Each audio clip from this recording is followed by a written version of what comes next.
Chapter 3. A Trap. We called Wendell's name some more. Our voices echoed as if we were in a cave. I spotted a door at the other end of the room. It was open. Nothing but darkness behind it. Wendell! Uncle Wendell? Are you here? We really didn't expect an answer, so we both jumped when a man came roaming through the doorway. We took 4 or 5 heavy steps, boots thudding loudly on the floor. Then he stopped and his eyes went wide when he saw us. Startled, Betty and I froze. Bellamy barked once, then stood at attention. He was a big man with a lion's mane of black hair wound around his head and a spiky black beard.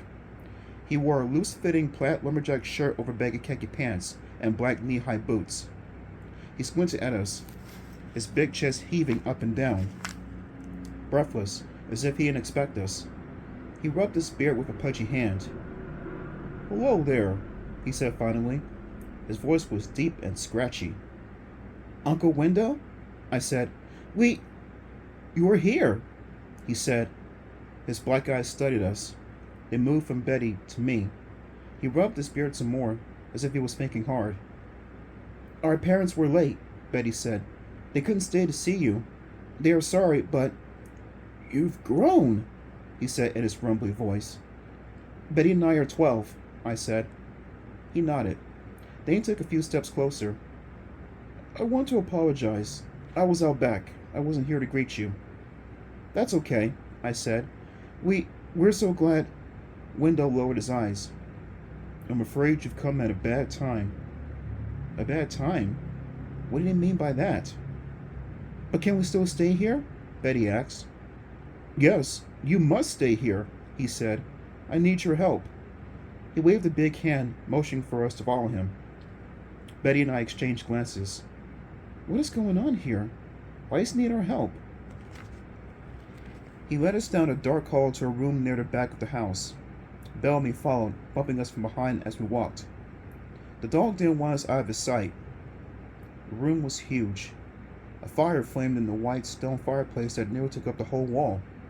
A black couch and 2 black armchairs circled a low coffee table. The table was stacked with books. Piles of books were set against one wall. Guess we're in the right house after all, I thought. Wendell motioned for Betty and me to sit down on the couch. He dropped heavily into one of the armchairs. Bellamy tried to climb on Betty's lap. He's always trying to do that, but he's too big. He finally settled on the floor next to her feet. A groan escaped Wendell's lips. "Something terrible has happened," he said. "I can't believe it. The book." His voice trailed off. "Book? What book?" I asked. "We have to get it back," he said. He was staring over our heads. I realized he wasn't talking to us. He was talking to himself. "Have to get the book back." "A book is missing?" Betty asked. He lowered his eyes to us. It was as if he suddenly remembered we were there. "The book. It was stolen," he said in a whisper. "A valuable book?" I asked.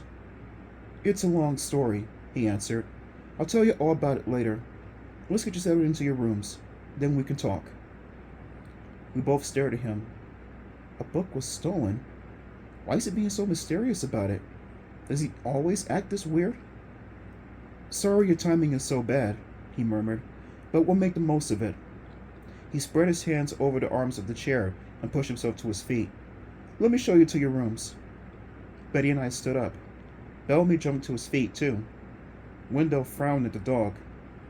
"I'm really sorry about this," he said, "but there are many valuables in the house.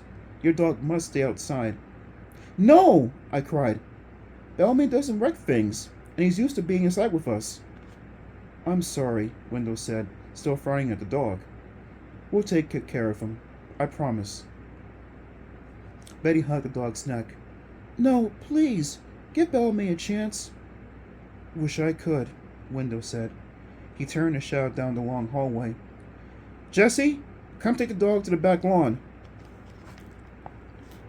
A few seconds later, a young woman in a pale blue sweater pulled down over black tights appeared. She stared at Betty and me as if she was shocked to see us. "This is Jessie," Window said. She'll see that your dog is safe and happy. He turned to her. You haven't met Billy and Betty, but they are your cousins. Nice to meet you, Jessie said. You're Window's daughter? I said. She nodded. Weird, I thought. Why didn't Mom and Dad mention that Window has a daughter? Jessie reached for Bellamy. Betty pulled him back. Do we have to? Afraid so, Window said softly.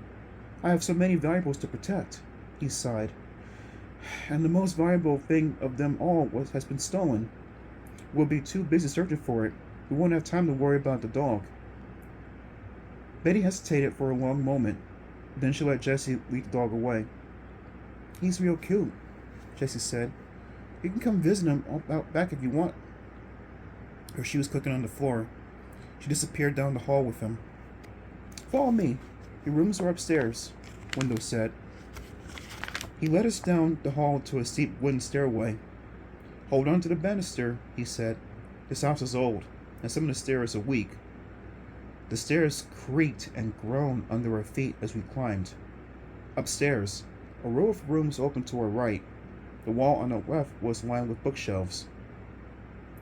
I think you'll be comfortable, Window started, but a loud snap interrupted him. I cried out in surprise, and then a stab of hot pain roared up my ankle. Howling like a wild animal, I dropped to the floor.